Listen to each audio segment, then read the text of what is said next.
In 2026, 3CR is celebrating 50 years on air. Coming up is a podcast brought to you by the dedicated and diverse volunteers at 3CR. Just a quick message before you get there. For the month of June, we're asking listeners to donate to the station to help keep us going. We rely on the generous donations of the community to survive. Go to 3cr.org.au/donate and show your support for community-owned and community-run media. Thanks for your support and happy listening. Slavery is back. Welcome to a place where private business profit from a captive labour force, yet pennies are spent on medical services to a population in which the Indigenous, the poor and the mentally ill are overrepresented. Where isolation, humiliation and degradation are facts of life. Welcome to prison. It depends who's telling the story, I suppose. The prisoners would have one view, the people who work in the prison system would have another, and I think it's up to people to decide where the truth is. Give government propaganda and the media spin doctors the flick.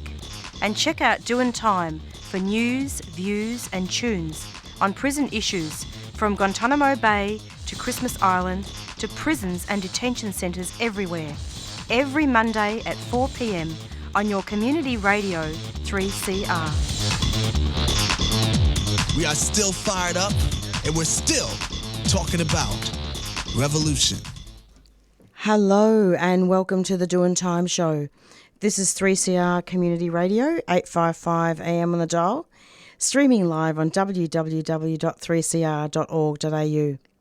And a warning that this episode of Dointime contains audio images of Aboriginal and Torrestrait Islander, people who have died, graphic discussion of deaths in custody, and massacres.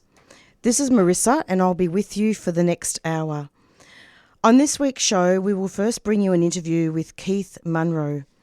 And Keith is the Aboriginal Co-Chair of the Friends of Myall Creek Committee, the organisation who led efforts to raise awareness of the Myall Creek Massacre.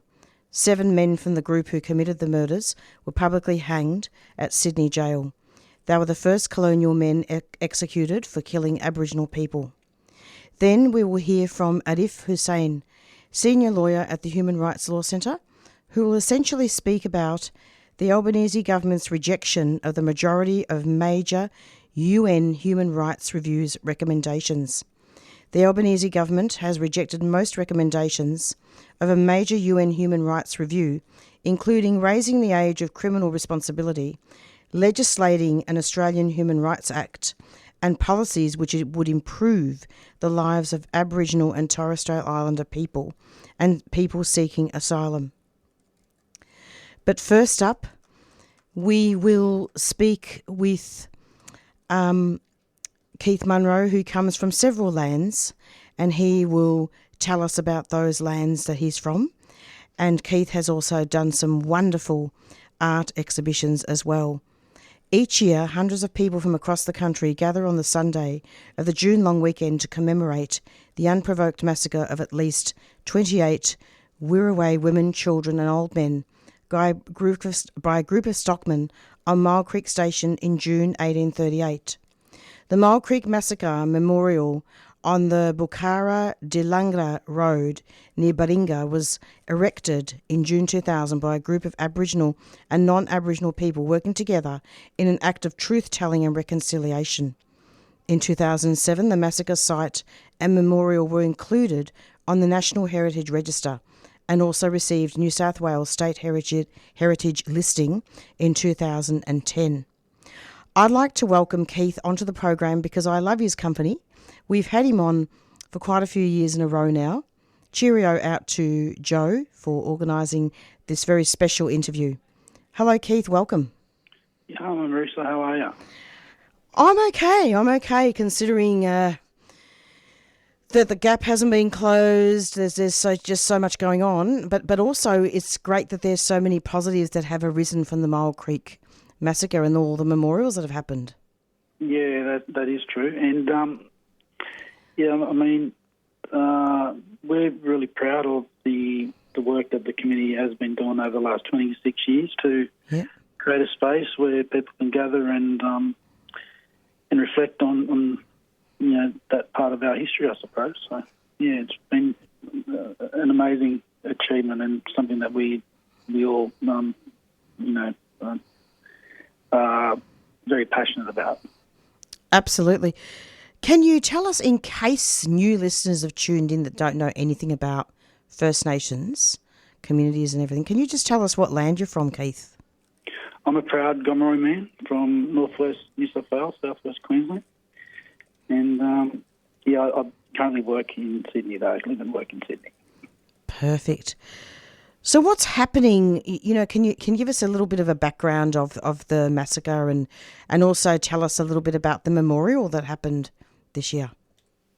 Yeah, so on the 10th of June, 1838, there was a premeditated and unprovoked massacre that took place on Myall Creek Station, where, as you mentioned, at least 28 women, children and old men were massacred. From that initial trial of the 11 of the 12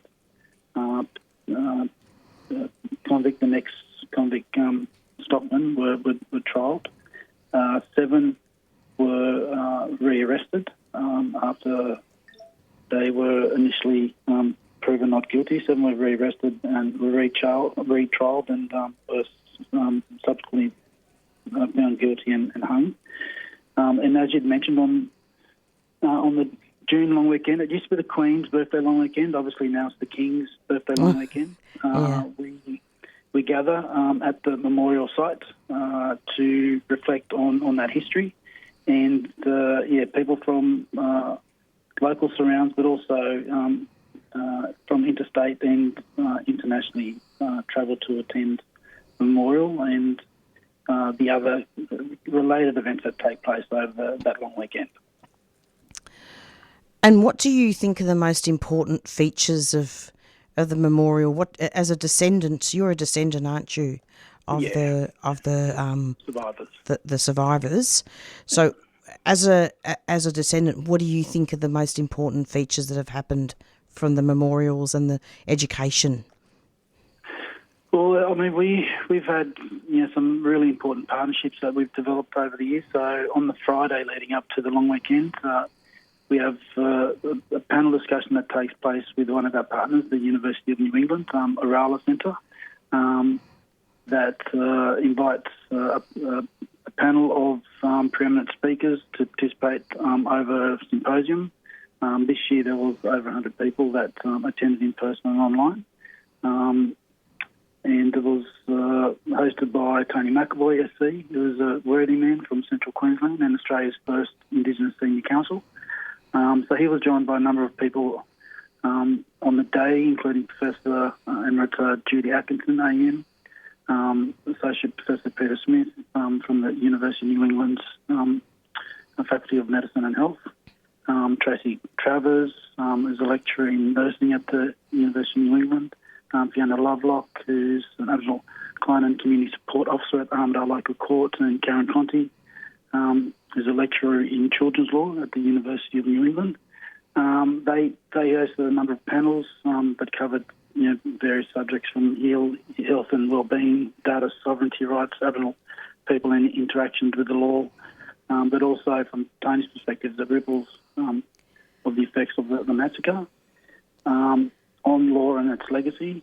On the Saturday, there has been, over a number of years now, an exhibition that's been held out at the Ceramic Break Sculpture Park, which was attended by over 150 people, and included local artists and artisans. Then on the Sunday of the long weekend, obviously, we had around 350 to 400 people that gathered for the memorial at the memorial site. But this year, Marissa, we also had a group that had walked from the coast all the way to the Myall Creek site, travelling from the north coast. Took place over 12 days. That highlighted, I suppose, the massacre story of parts of that community that they were travelling through, and that was also quite an incredible achievement. Tell us about that. Well, it was undertaken over 12 days. I'm just trying to locate the name of the group. They travelled from I think around the Ballina area. Fantastic. And stopped by and visited known local massacre sites.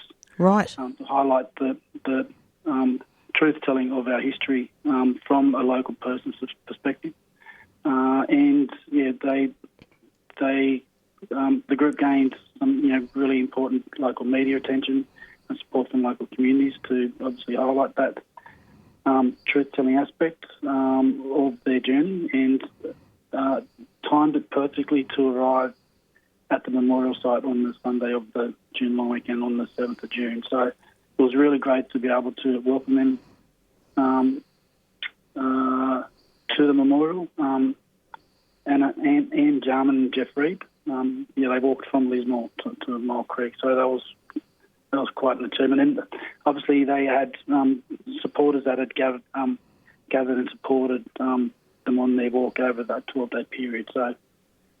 So was that to highlight other massacres besides Myall Creek? Yeah, that was to highlight just local massacres that were known in their local community as they walked country from Lismore across to Myall Creek. Yeah, so quite amazing, and truly incredible gift for the local communities to actually understand the local history of country, and to be able to bring to the broader attention, I suppose, the I'd assume little known parts of our history whilst travelling through country, that hopefully create a conversation amongst people, and hopefully be able to understand in a bit more detail the stories that are important to local mob, how that's affected local mob, but also bringing that story to wider attention as well. Look, it's pretty important to know about the massacres, and I think what really struck me was I think it might have been SBS where they showed the memorial in the media one year, where you had Indigenous, non-Indigenous, and you had survivors of the massacre, such as yourself, and the survivors, the perpetrators, all getting together. Yes, that's powerful, isn't it? That happens every year at the memorial. Yeah. So yeah. This year we had members, descendants of the perpetrators that hadn't attended the memorial before, that made themselves known, and also descendants of the survivors join in and embrace as part of the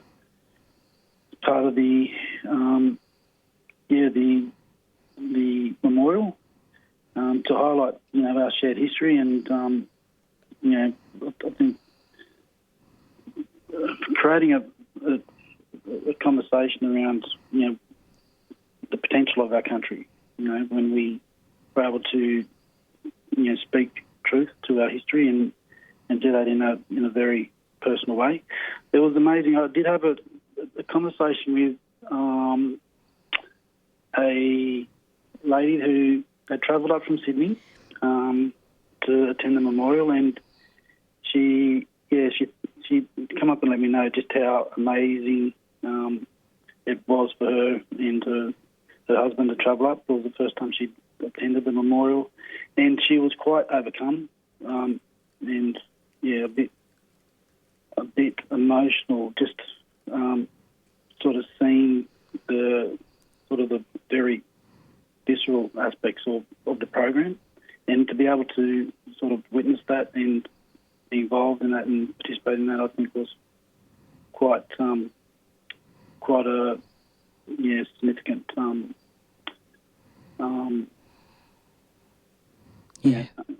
thing for her to be involved in, and that's something that I'm really thankful of, not just for people that are able to travel, but also the large number of school kids that get to attend every year and participate in the program, but also in the student art competition that we hold as well, and announce the winners of every year at the completion of the memorial program. So yeah, it is pretty special. Very special. And just to touch on your earlier point, about honouring all massacres. The Dointime show does talk a lot about not just massacres, but everything in the context of colonisation. And it's really important, isn't it, that, as you say so many times, Keith, that we need people to remember the Myall Creek Massacre and all massacres and to create space for healing. It is. I mean,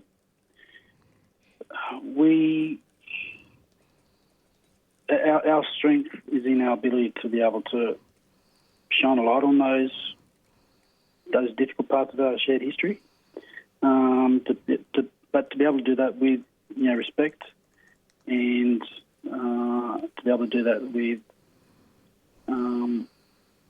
a large amount of humility and creating space for people to be able to come together in a safe space where we are honouring,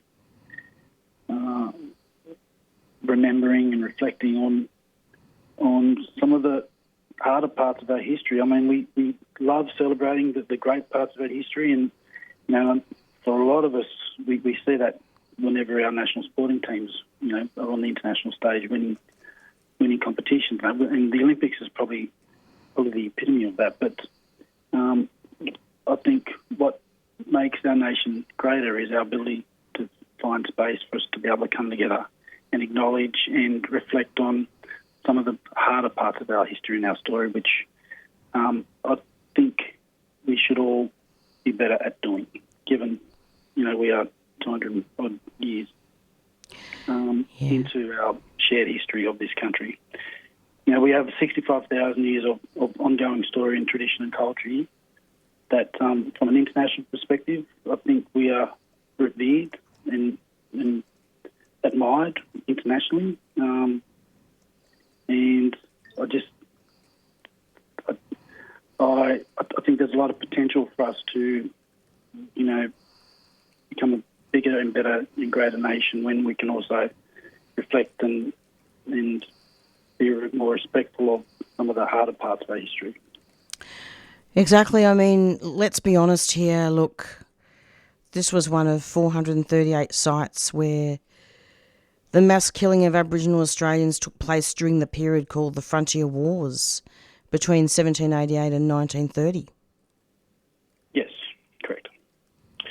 And Myall Creek has a unique story in that, because obviously this was the first and only time non-Aboriginal people were arrested and tried in the court of law, and some were later convicted and sentenced to death. But unfortunately, that didn't stop the massacres. If anything, the massacres become more prevalent, and the way in which it was conducted was a bit more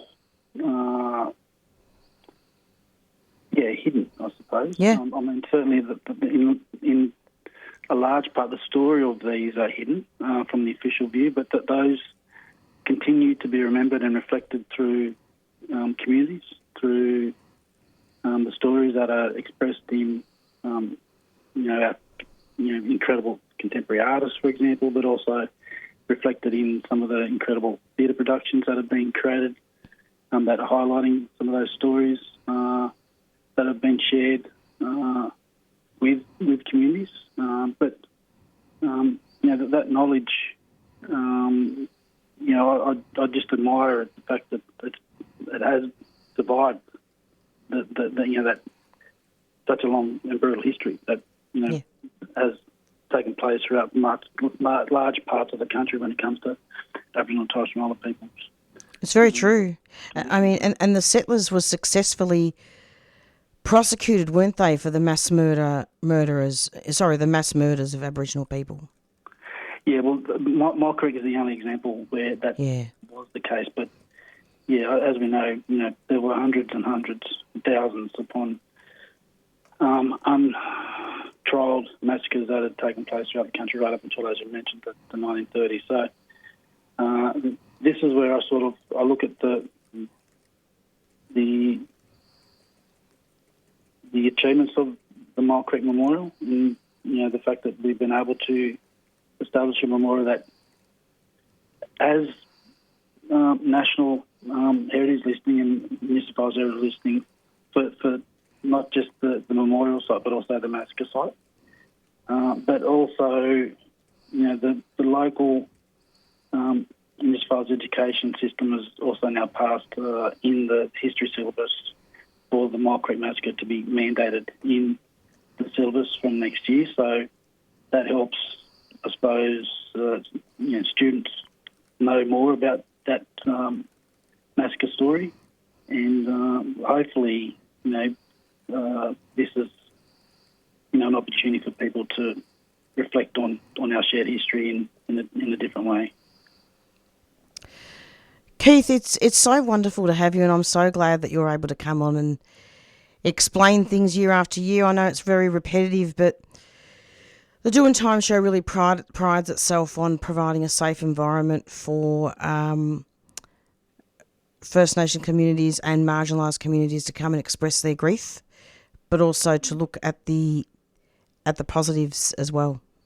Yeah, and I mean there was a lot of positives in the Myall Creek Memorial. Yeah, every year I and a lot of our committee who work tirelessly throughout the year, travelling from all over, parts of New South Wales, from the ACT and other areas to attend meetings and so forth. But I mean the beauty in the memorial is the fact that we also get to meet descendants of people that were part of the judicial story of the trial, and other families that have sort of have made themselves known, and it just helps that healing process, I suppose. But also in a much bigger way, it helps us all see the potential in truth telling and what this means for Aboriginal and non-Aboriginal Australians to honour the legacy of that and the impact of that within Aboriginal and Torres Strait Islander communities, and how that has created an imbalance that we see through, the Closing the Gap reports that we see every year, but also helps us all understand, I suppose, that the challenges that that are part of our shared history. Keith, thank you so much for coming onto the program. It's been great having you. Thank you. Are there any final comments you wanted to make? No, I mean, I just want to thank you for inviting me on. I want to thank all your listeners for tuning in. I just look forward to a bigger and better memorial next year. Hopefully the weather will continue to be kind with us, and look forward to that and speaking to you to talk about the amazing program that we'll have locked in for then.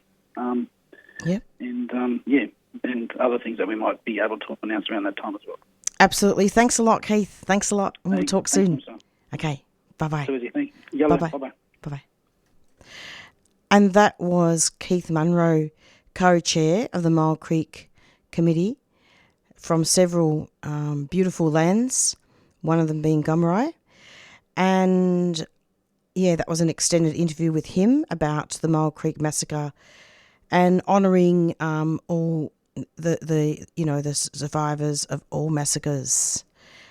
So before I go into an announcement, I also wanted to thank everybody that have donated for Radiothon, and in particular for the Dointime show specifically. We've actually met our target, and it's really lovely. And once all the donations have been processed, I will read them out on air. And I wanted to thank all the donors that have chosen to remain anonymous as well, for donating to the show. This show is a very unique broadcast that concentrates primarily on the ongoing genocide of Aboriginal people and also other marginalised communities like asylum seekers and refugees, women in prison, and violations of human rights of all peoples.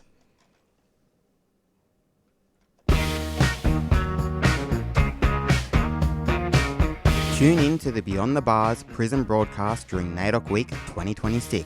Listen to 3CR each weekday at 11 a.m. from Monday the 6th through to Friday the 10th of July. We'll take you inside 6 Victorian prisons: Dame Phyllis Frost Centre, Barwon Prison, Fulham Correctional Centre, Loddon Prison, Margate Correctional Centre and Western Plains Correctional Centre. There'll be stories, songs, opinions and poems from the men and women inside while connecting with culture and community. The shows will be live on 3CR 855 on your AM dial, 3CR Digital and streaming via our website or the Community Radio Plus app. Head to 3cr.org.au/Beyond the Bars 2026 for more information. This country's black future is afire with the right season, that burning school fire. This story's right, this story's true. I would not tell lies to you, like the promises they did not keep, and how they fenced us in like sheep. Said to us, come take our hand, set us up on mission land, told us to read, to write and pray. Then they took the children away, took the children away, the children away. Snatched from their mother's breast, said this is for the best, took them away. The welfare and the policeman said you've got to understand, we'll give to them what you can't give, teach them how to really live, teach them how to live, they said. Humiliated them instead, taught them that and taught them this, and others taught them prejudice. You took the children away, the children away, breaking our mother's heart, tearing us all apart, took them away. One dark day on Framingham came and didn't give a damn. My mother cried, go get their dad. He came running, fighting mad. Mother's tears were falling down. Dad shaped up and stood his ground. He said, you touch my kids and you fight me. Then they took the stronger family, took us away. They took us away. Snatched from our mother's breast, said this is for the best, took us away.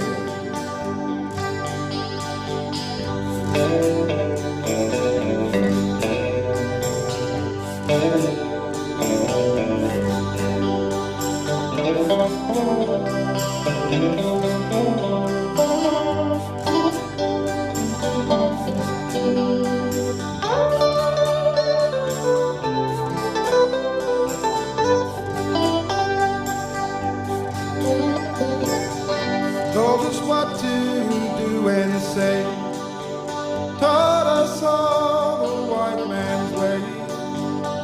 Then they split us up again and gave us gifts to ease the pain. Sent us off to foster homes. As we grew up, we felt alone, 'cause we were acting white, yet feeling black. One sweet day, all the children came back. The children came back. The children came back. Back where their hearts grow strong, back where they all belong. The children came back.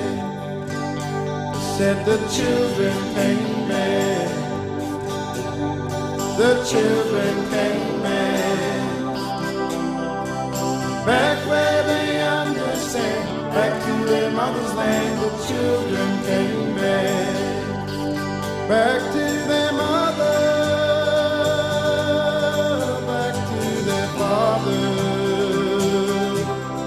back to their sister, back to their brother, back to their people,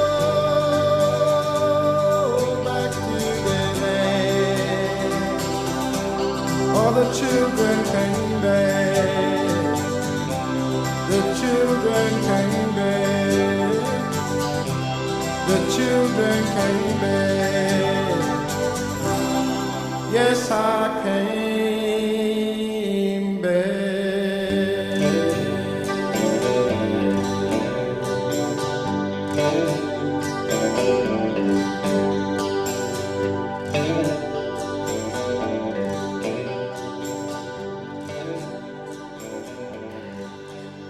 And you're listening to the Doing Time Show. You're listening to the Doing Time Show, 3CR Community Radio. And I almost forgot to turn the microphone on. I got so lost in that song, Took the Children Away. It brought a tear to my eye, brings a tear to my eye every time. Archie Roach, so eloquent. The Albanese government rejects majority of major UN human rights reviews recommendations. The Albanese government has rejected most recommendations of a major UN human rights review, including raising the age of criminal responsibility, legislating an Australian Human Rights Act, and policies which would improve the lives of Aboriginal and Torrestrait Islander people and people seeking asylum. On the line we have Arif Hussein, who is the senior lawyer, one of the senior lawyers at the Human Rights Law Centre. And I have invited him onto the show to talk about this very, very important work and media release put out by the Human Rights Law Centre. Hello, Arif, welcome. Hi, Marisa. Thank you for having me on today. So lovely to have you, and sorry to keep you waiting. I just could not resist playing all that song. No problem. It was a great song. I enjoyed listening to it as well. Took the Children Away by Archie Roach. Yeah. Wondering if you could just talk to us about the media release and what's happening. Why has the Albanese government chosen to not protect the rights of First Nations people, children, refugees and others in the community? Yeah, thanks again, Marisa, for having me on again to talk about this UN process. I think just for your listeners, I think it will be good for me to provide a little bit of a background about this process that Australia went through recently. The process, the UN review process, the Universal Periodic Review process or mechanism, is a UN Human Rights Council review that happens every 4 years. So Australia has gone through this review process 3 times before. This is the 4th time. It is a state-driven peer review mechanism. What that means is that other 193 nations that make up the UN reviews Australia's human rights record and then makes recommendations to Australia to try to improve its human rights record. So specifically in relation to Australia's recent review, which is the reason why I've been invited to on the show, it examined the extent to which Australia is complying with its international rights obligation that includes under the UN Charter, Universal Declaration on Human Rights, and other international treaties and commitments that Australia has made internationally. So the review, although at the end of the day there's the other states to decide the type of recommendations and questions put forward to Australia, the review is based on a few pieces of information that is in one piece of it is informed by civil society organizations in Australia. So the three pieces that make up the review from our perspective is Australian government's report, so its take on its international human rights record, information from the Australian Human Rights Commission, other UN entities, and then the NGOs in Australia. So the Human Rights Law Centre coordinated together with our colleagues from Kingsford Legal Centre, Indigenous Peoples Organisation Australia, and Community Legal Centres Australia, Australia's NGO coalition report to Australia's Universal Periodic Review. We took the opportunity to encourage the Australian government to improve its human rights record, consistent with its international obligation. And in developing the review, the coordinating committee took a wide-ranging consultation across different NGOs in Australia. At the end of the day, there was around 100 organizations that made up the review. There was probably around 20 or so sections of our report that focused on and brought attention to the experiences of marginalized groups, including Aboriginal and Torrestrait Islander people, people with disability, women, refugees that you mentioned, and remote communities. Our report that was given to the United Nations as part of this review made about 140 recommendations to improve Australia's human rights record. And the way that it works, once we submitted our review, we submitted our report, it was considered by the UN. We also engaged with other UN nations, so we had bilateral meetings, sent them a lot of emails, told them about our report, told them the recommendations that would improve the human rights condition in Australia, and our main priorities in discussion with those countries that ended up reviewing Australia's human rights record in this Universal Periodic Review was that Australia fully incorporate its international human rights obligation into domestic law through a federal human rights act. We don't do that at the moment. We are the only Western liberal democracy not to have a human rights act. There was a really strong theme in our report and in our advocacy internationally that Australia finally raises the age of criminal responsibility to at least 14 years of age.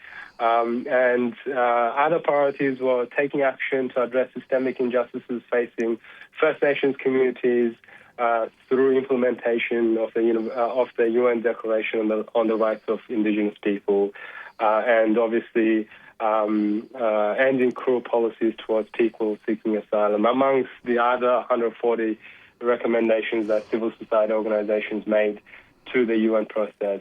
And I think what you talked about there, our media release, I'm happy to chat about it, but Sure. The review actually concluded just a few days ago, and the response from the Australian government was pretty shocking.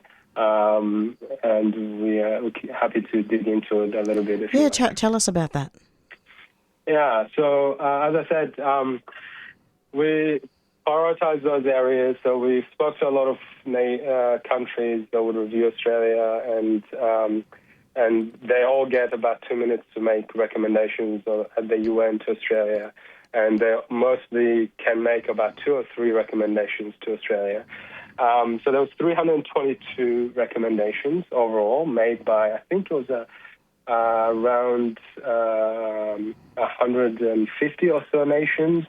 And Australia responded to those recommendations made, the 322, so they had a few months to consider them and then to provide a response. and it provided its written response. Unfortunately, out of the 322, Australia only accepted 128 of those recommendations made, so that's less than 40%, so to be exact, it's 38%. Based on my memory, this is lower acceptance rate than the last UPR, which happened in 2021, when the former coalition government accepted 51% of the recommendations. So it is very disappointing, and one of the key asks, as I mentioned, from the civil society organisation in Australia was the high rate of incarceration of Indigenous children in Australia, and the age of criminal responsibility in Australia, and that was a key recommendation that was made by other states to Australia. So that was 27 countries, that's Australia's peers, called on Australia to raise the age of criminal responsibility. And this wasn't the first time. It has been mentioned in Australia's first review, second review, third review, and Australia has not accepted that recommendation. There was also, another thing that I know you're interested in is the Human Rights Act. So there was 8 recommendations from states calling for the federal government to enact a National Human Rights Act, and that comes off the back of a parliamentary inquiry recently that found that there are international obligations that Australia has signed up to are not brought home and enacted domestically, and there's piecemeal protections domestically that Australia should enact a Human Rights Act. So that's its own inquiry. The Australian government's own inquiry recommended that, and they haven't responded to their inquiry, but in this process of the UPR, the 8 recommendations made by other states to Australia to enact one, they have essentially rejected. They've noted it, but noting in terms of the UPR process is a diplomatic term for rejecting or declining to do the thing. And then on refugees and people seeking asylum, another key area of priority for us as an NGO coalition. There was a lot of recommendations from across the different countries that reviewed Australia, and one of the main recommendations was to end Australia's offshore detention regime, and that's also been rejected. So we will we continue to forcibly transfer people to Nauru, and seeking asylum by boat in Australia is essentially not allowed. If you do, then you're taken to an offshore detention facility. At the moment, it's Nauru. So overall, it's a disappointing response from the Australian government, the current government, even in comparison with the previous government, where they accepted maybe, eventually didn't implement a lot of the recommendations, but accepted at the very least at the starting point 51%. Here they have only accepted 38% of the recommendation. As you've been speaking, I've just been thinking about the fact that it appears that the Australian government doesn't wish to even look at international treaties, does it?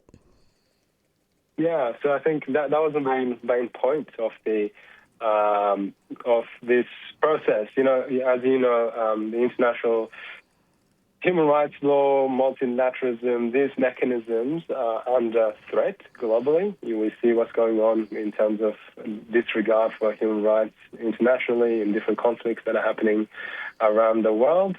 And during the UPR process, the US, the United States, pulled out of the process entirely. So, the point that we made in our report to the Australian government also, but to the UN and in our reports as part of the UPR process was that for these processes, for international law, multilateralism to mean anything, countries like Australia, middle powers, need to take these processes seriously. It can't just be a formality. We can't just be that we turn up every 4 years, do this dance, and then come back again in 4 years' time. This should be taken seriously, and that Australian government should take its international obligations and this mechanism seriously, not just because they're the right thing to do, but because unless countries like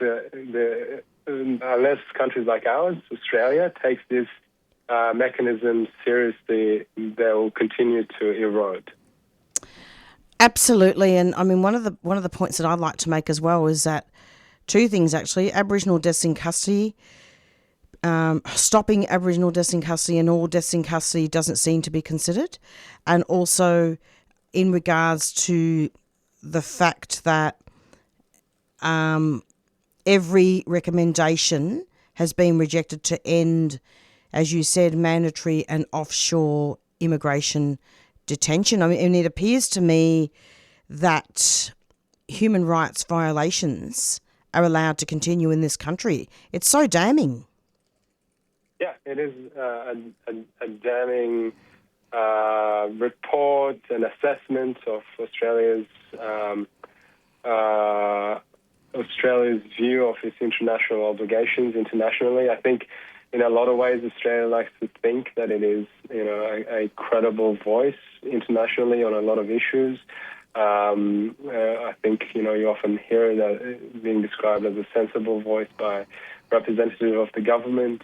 But I think if you look at how it responds to human rights issues as it relates to its own conduct, it is damning. And, you're right around incarceration of First Nations people, offshore processing. Those issues were highlighted in our report, and I urge your listeners to download it, read it. It's available on the HRLC website. But we highlighted in that report all those issues that you mentioned, that Australia's asylum system breaches international obligations. It's discriminatory practice because it discriminates based on arrival, and it intercepts and returns people to harm. So it's a clear violation, and it's been found to be by different UN mechanisms apart from this. But Australia continues to spend $13 billion on offshore detention. There's been death, violence, and medical neglect, but we continue to uphold this offshore processing regime. And there was recommendations out of this process that said, this is contrary to Australia's offshore international obligations, and that it should end. And it hasn't ended, and hasn't accepted those recommendations. And I think to your point around Indigenous rights in this country, the main, there's a lot of organizations involved in this UPR process from an Indigenous point of view, and there was contributions made by Indigenous organizations to the report. And one of the main asks by the Indigenous organizations involved in our report, there was other reports as well, that Australia implement its obligations under the UN Declaration on the Rights of Indigenous People. I think it endorsed it in 2019, but since then it hasn't done much to implement it domestically. This is an important international declaration on the rights of Indigenous people, because it sets out, from the report's perspective, a few key things.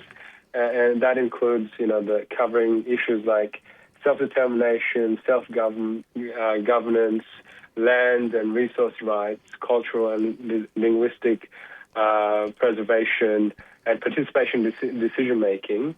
So for that not to be, I think, to be taken up by the Australian government is also really disappointing. And I think that is something, self-determination and Indigenous people having a say in decisions that impact them is something that will probably benefit human rights issues across the board that impact Indigenous people. Indeed, and we're nearing the end of our interview, but also could you just comment on the refusal of the Australian government to accept the long-standing recommendation to raise the minimum age of criminal responsibility from 10? Yeah, that's a good point. I think, as mentioned, it was a key recommendation made by states to Australia. 27 of them said to Australia raises the age of criminal responsibility in line with this international obligation to at least 14 years of age. I think in New South Wales it's 12, Queensland 10, NT 10, SA 10, and WA 10 as well. And I think previously, as I said, there was other reviews, 3 other reviews that made similar recommendations for Australia to raise the criminal age of criminal responsibility to at least 14 years of age. And I think this was an opportunity to do that. I think previously the Australian government said that it is an issue for state and territory jurisdiction and government, but we've recently saw that there was advice given by colleagues in the sector to the Australian government that said that it had the power to raise the federal government had the power, the authority to raise the age of criminal responsibility to at least 14 years of age. So we don't really buy that argument that it can't do it because it doesn't have the authority under the Australian Constitution. So it is a point to continue advocating on. I think just because the Australian government hasn't taken up the recommendations doesn't mean that we shouldn't. We should use the recommendations made to Australia to continue pressuring the Australian government to do the right thing.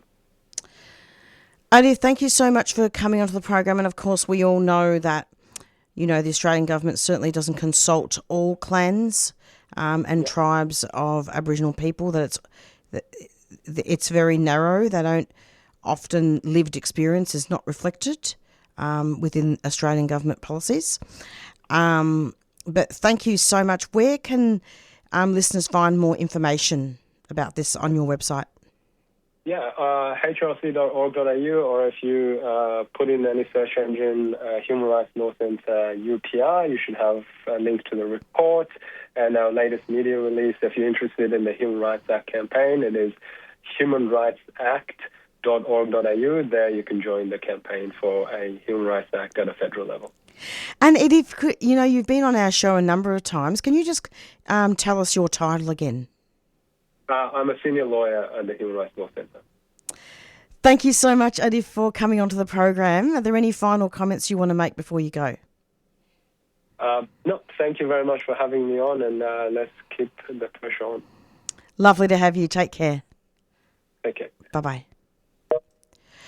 And that was Arif Hussein from the Human Rights Law Centre. He's a senior lawyer, and he spoke about the Albanese government rejecting most recommendations of a major UN human rights review, including raising the age of criminal responsibility and legislating an Australian Human Rights Act and policies which would improve the lives of Aboriginal and Torrestrait Islander people and people seeking asylum. And I did an extended interview with him because I felt like this was really, really important to look at all that. And we'll just go and have an announcement.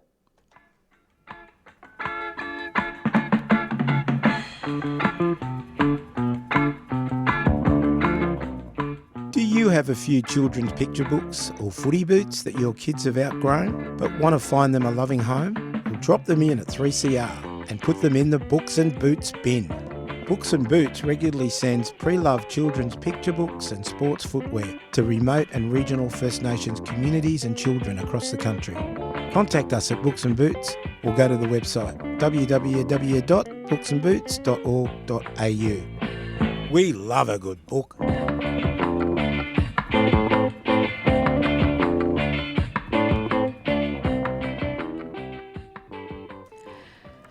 You're listening to the Dointime show, 3CR, and it's approximately 4:53. And just wanted to conclude the show by just making a few announcements. Again, thank you to everybody that's donated to the Radiothon. It's not too late to donate. Donate to all shows at 3CR. The Dointime show has met its target, as I said at the beginning.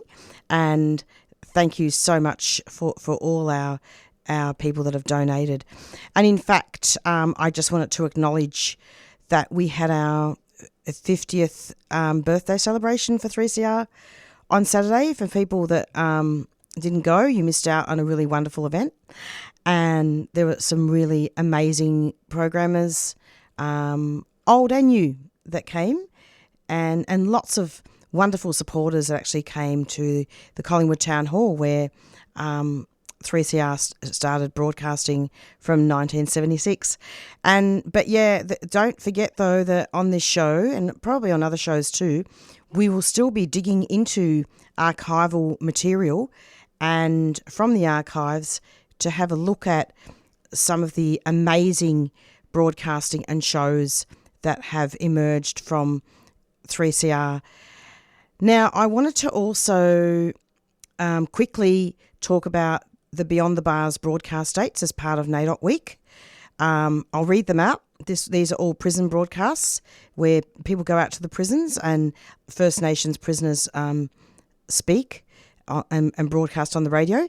Monday the 6th of July, 11 a.m. to 2 p.m, Dame Phyllis Frost Centre.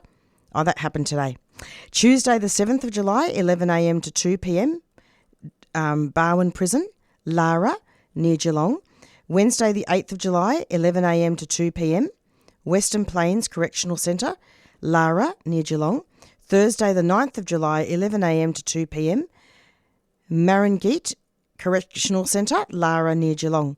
Friday the 10th of July, 11 a.m. to 1 p.m, Fulham Correctional Centre, near Sale. Friday the 10th of July, 1 p.m. to 3 p.m, and that's Loddam Prison, near Castlemaine. And I wanted to actually read those out because I just felt like it's really important for people to tune in to these prison broadcasts. A lot of hard work goes into producing those shows, and it is a really fantastic chance for Aboriginal people to speak on air and talk about what's happening in prison and to send Cheerios out to their loved ones. You're listening to 3CR, an apartheid-free zone. 3CR's Committee of Management has passed a declaration formalising our commitment to a free Palestine. As an apartheid-free zone, we're committed to boycotting Israel's regime of oppression. We stand firmly against apartheid in Palestine and encourage other organisations to join us in this struggle. Visit our website to read the full declaration and learn more about our commitment to justice and liberation for Palestine and the apartheid-free zone movement.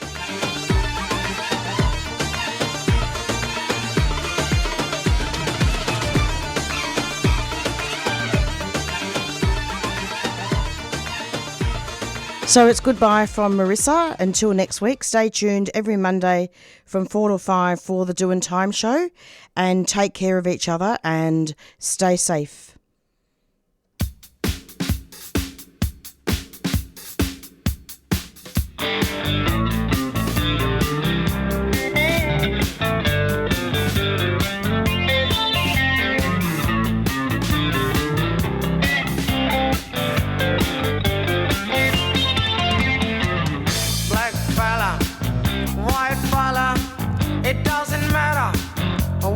Color, as long as you a true fella, as long as you a real fella.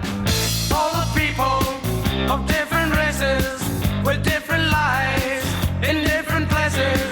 It doesn't matter what your name is. We got to have lots of changes. We need more brothers if we're to make it. We need more sisters if we're to save it. Are you the one who's gonna stand up and be counted? Are you the one who's gonna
3CR celebrating 50 years. Did you enjoy listening to that podcast? 3CR is a community radio station, and you, the listener, are a part of that community. Right now, it's our radiothon. We need you to pitch in with a few dollars to keep the station going. We can't do it without you. It's easy. Head to 3cr.org.au/donate. Your donations really matter.